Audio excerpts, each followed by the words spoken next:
आज का जो अर्थ संकल्प अर्थ मंत्री और उप मुख्यमंत्री मेरे सहयोगी अजीत दादा पवार जी ने जो सादर किया है, उनका मैं बहुत बहुत अभिनंदन करता हूं। यह अर्थ संकल्प जो है सर्व समावेशक है। महिला, युवा, किसान, ज्येष्ठ, वारकरी, सभी लोगों को आगे बढ़ाने वाला, उनकी उन्नति, उनकी प्रगति करने वाला, उनको न्याय दिलाने वाला यह अर्थ संकल्प साबित हुआ है।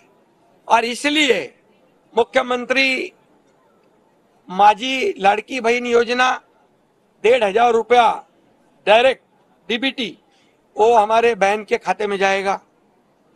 3 गैस सिलेंडर, चिंता रहती है ना बहन को, गैस सिलेंडर खत्म हो गया, बढ़ गया, 3 सिलेंडर राज्य सरकार मुफ्त में देगी। और ये सिलेंडर देने की वजह से विपक्ष भी गैस पर आ चुका है और ये भी हमने शुरू कर दी। दूसरी अन्नपूर्णा, मुख्यमंत्री अन्नपूर्णा योजना। तीसरी योजना जो है मुख्यमंत्री युवा प्रशिक्षण योजना। वो कह रहे थे बेरोजगार युवाओं का क्या, उसका भी ख्याल सरकार ने रखा है। 10,000 रुपया अप्रेंटिसशिप उनको मिलेगा। 10 लाख युवक जो देश राज्य में है उनको इसका फायदा होगा और उनको काम मिलेगा, वो ट्रेंड होंगे, वहां नौकरी मिलेगी। और नौकरी देने के लिए हमारी सरकार सरकारी नौकरियां भी और प्राइवेट नौकरियां भी जितनी ज्यादा मिले उतनी कोशिश हमारी सरकार कर रही है। चौथी बात, जो किसान जो कृषि पंप से खेती करता है उसको भी बिजली मुफ्त में देने का निर्णय लिया है। 50 लाख किसानों को इसका फायदा होगा। और जो लड़की हमारी बेटियां हैं उनके लिए भी मुफ्त में शिक्षण एजुकेशन देने का निर्णय हमारे सरकार ने लिया है। ऐसे कई महत्वपूर्ण निर्णय सरकार ने लिए हैं और इसीलिए मैं इतना ही कहूंगा, ये सर्व समावेशक ये हमारा अर्थ संकल्प है। कुछ लोग कहते हैं ये चुनावी जुमला है, लेकिन ये चुनावी जुमला नहीं है। ये कोई कहते गाजर है तो बोले ये महाराष्ट्र विकास का गजर है। ये निश्चय और निर्धार का अर्थ संकल्प है। इतना ही मैं कहूंगा। चादर क्या बोले, चादर तो उनकी फट गई। अरे प्रधानमंत्री बन नहीं पाए, विपक्ष के नेता बन गए, इसलिए पेड़े बांट रहे हैं। हंसना क्या रोना। चद्दर के बारे में मैं इतना ही कहूंगा, मैंने अभी मराठी में कहा है, जो औरंगजेब और क्या नाम उसका याकूब मेमन को दिल से फादर मानते हैं, उनको चादर दिखेगी नहीं तो और क्या दिखेगी। और इसलिए चादर हमारी नहीं, चादर उनकी फटी है। और प्रधानमंत्री मोदी जी बन गए हैं, वो कुर्सी पे बैठ गए, अभी उनकी खुशी में पेड़ा बांट रहे, क्या इनके हारने की खुशी में पेड़ा बांट रहे? ये जरा आप ही उनको पूछो। दुधाच्या पावडर संदर्भामध्ये आयात केलेली आहे, दुधाच्या पावडर संदर्भामध्ये लाडका बेटा, वो लाडला बेटा जो नहीं, बेटा नहीं भाऊ, वो उसका भी, उसके लिए भी हमने 10,000 रुपए अप्रेंटिसशिप दिया है। अभी हमने तो उनका भी ख्याल किया है, लेकिन 2.5 साल तो क्या कहते हैं लाडला बेटा योजना चालू थी, वो चाहिए ना आपको। हाँ तो बस ठीक है।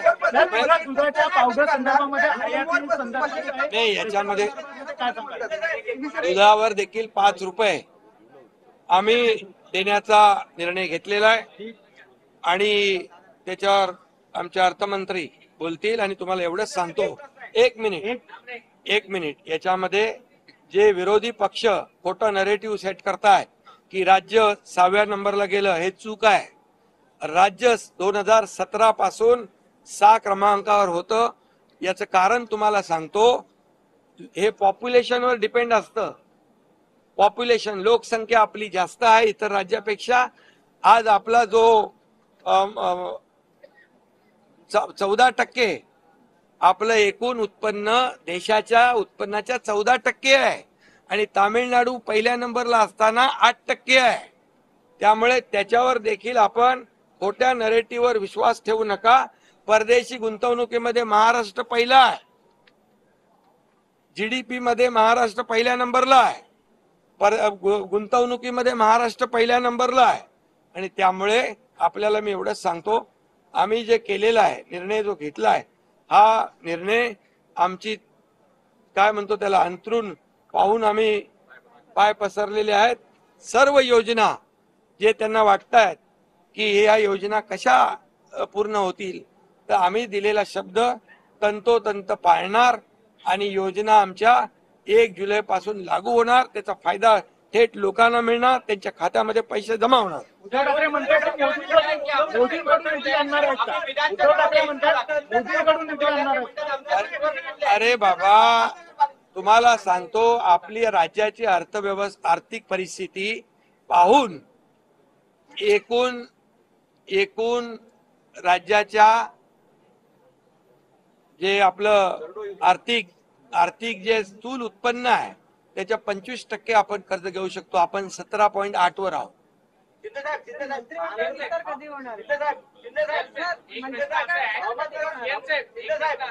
नाही, आता तुम्ही अजित दादा